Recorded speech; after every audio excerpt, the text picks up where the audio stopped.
Welcome to Web Development Lesson 4.3.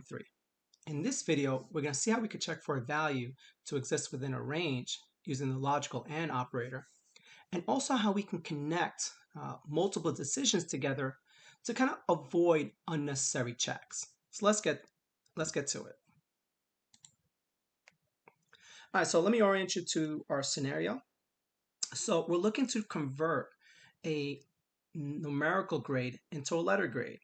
And as you can see here from the chart, we got various ranges associated with various letters. So in a math class, you might have expressed something like this to check for, a value to exist within a range. Now, I personally feel the syntax is great. It's very expressive. And if you know Python, you can actually use this type of an expression in Python. Most other languages won't let you do this. So how do we accomplish this idea of checking for a value within a range in languages such as JavaScript? Well, the idea is that this really is two checks being done here. The first thing you're checking for is that the letter, the variable grade is greater than, actually, let me write it like this, that the variable grade is greater than or equal to 90, and the variable grade is less than or equal to 100. So by simply splitting it up into two different decisions, or two different conditions that have to be met, we can now express it using JavaScript. And I'm literally going to write it exactly like that. So I'm going to check for the grade to be greater than or equal to 90, and for the grade to be less than or equal to 100. And let's assign a letter grade of E. Let's test it out. And let's use, let's say, 99. And you can see we get a letter of E. Great. I will tell you, the way I read it is not the way I wrote it. So notice I was saying I'm checking for the letter for the variable grade to be greater than or equal to 90, and that grade is less than or equal to 100. So if I try to write it the way I say it, then I would be writing it like this. I'm gonna take the next one. So I'm checking for the grade to be greater than or equal to 75, and I'm checking for the grade to be less than or equal to 89. So this reads exactly the same way we say it. So you might ask, well, why do I show it like this? Because this might be easier for you to remember if you are familiar with how to express it like in a mathematical context. In the end, it's really going to be up to you to decide which version you prefer. I know some people like to put the variable first, so this is the option they choose. Other ones feel a little more comfortable expressing like this because they see that the variable's in the middle and that it somehow exists between these two limits.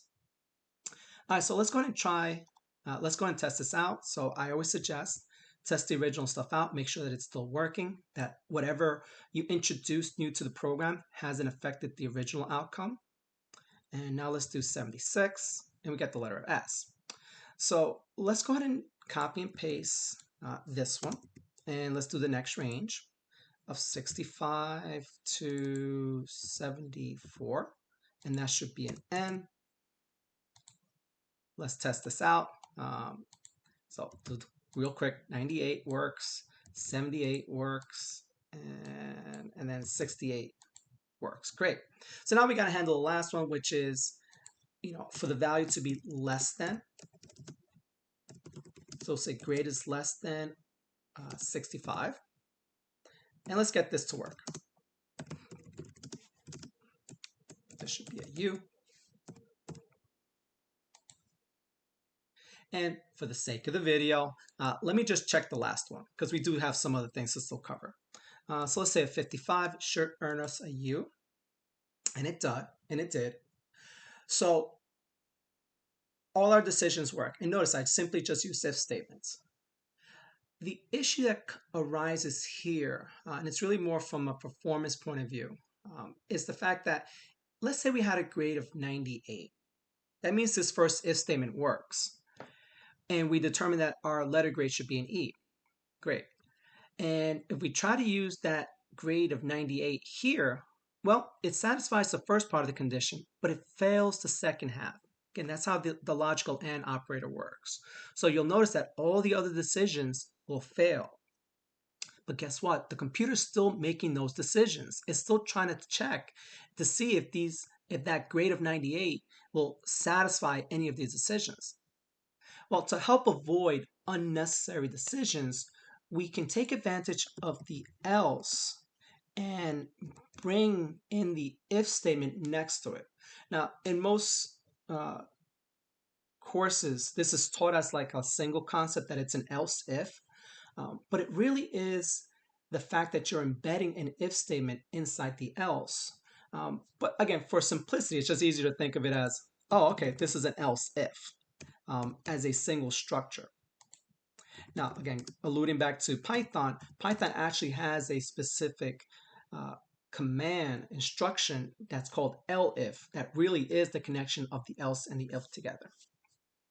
All right, so now that we've connected all these things together, let's just double check our program, make sure that it's still working. And at this point, I will go back to the original. So let's see, 98 works, gives us an E, 78 gives us an S, 68 gives us a N, and then let's check that last one. Okay, great. So we can see here that the else if hasn't affected our outcome. But what it has done is that once a particular grade gets satisfied by a condition, it's going to bypass the rest. Because remember, that's how an else statement works, that when the condition is true, you're not going to do the else part or else parts of it. You're simply just going to continue on afterwards. Similarly, if the condition is false, then we'll go down to the else statement and execute that code, which happens to be another decision. And if this one turns out to be false, then we go down to the next one, check that one. If this one turns out to be false, we go down to this one. If this one turns out to be false, then we simply continue on with our program. But one thing I want to show you that I want to fix here is the fact that, let's say I entered by accident a number of negative 100. Notice it gives me that negative 100 is a U, where in reality, this should really be like an invalid grade. So one thing that you can attach to this kind of else if structures is a final else that acts as a default outcome to your decisions. And in this case, what I'm going to write is invalid grade. And let's see how that turns out with this example. So let's put that negative, let's say negative 20 for whatever reason. Oops.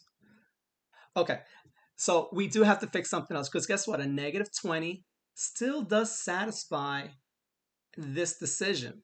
So we got to make this decision a little smarter because honestly, a negative 20 is less than 65.